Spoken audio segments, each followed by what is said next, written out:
Okay, thank you Ashish గారు. Ravi So, అన్న. అంటే ఒక డేర్, మీ ఫేవరెట్ హీరో ఎవరు, వాళ్ళది ఏదైనా ఒక డైలాగ్ విత్ యాక్షన్ నా చెప్పాలి. ఫేవరెట్ హీరోనా, నాకు ఇద్దరు ఉన్నారు, అల్లు అర్జున్, జూనియర్ ఎన్టీఆర్.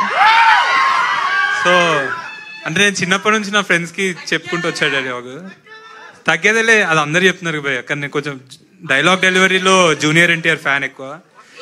సో చిన్నప్పుడు చాలా మందికి ఇట్లా చెప్పేవాడిని, పొట్టోడు పొట్టోడు అంటే గుడ్డలోడ తీసుకోడదా, అలానంటే నా ఫ్రెండ్ అని అయి ఉండాలి, లేకపోతే నా ఫ్యాన్ అని అయి ఉండాలి.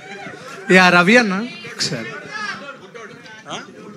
పొట్టోడు బుడ్డోడేనా, బుడ్డోడు సార్, బుడ్డోడేనా సార్, నేను junior NTR diehard fan sir, నాకు చెప్తారా? మరి మల్టీ స్టారర్ వస్తారా జూనియర్ ఎన్టీఆర్ తో? ఏదైనా ఒక చిన్న క్యారెక్టర్ వస్తే చేస్తారా జూనియర్ ఎన్టీఆర్? చేస్తా, డెఫినెట్ గా చేస్తా. చిన్నదైనా చిన్న అంటే నాకు ఎక్కువ డాన్స్ చేయాలని ఉంది సార్తో. సో తారకన్నతో డాన్స్ చేయగలుగుతా అంటే ఇంకా నేను అన్ని ఆపేసి వేరే షూటింగ్ జరుగుతున్నా అక్కడికి వెళ్ళిపోతా డైరెక్ట్ ఉరుక్కుంటూ. రవి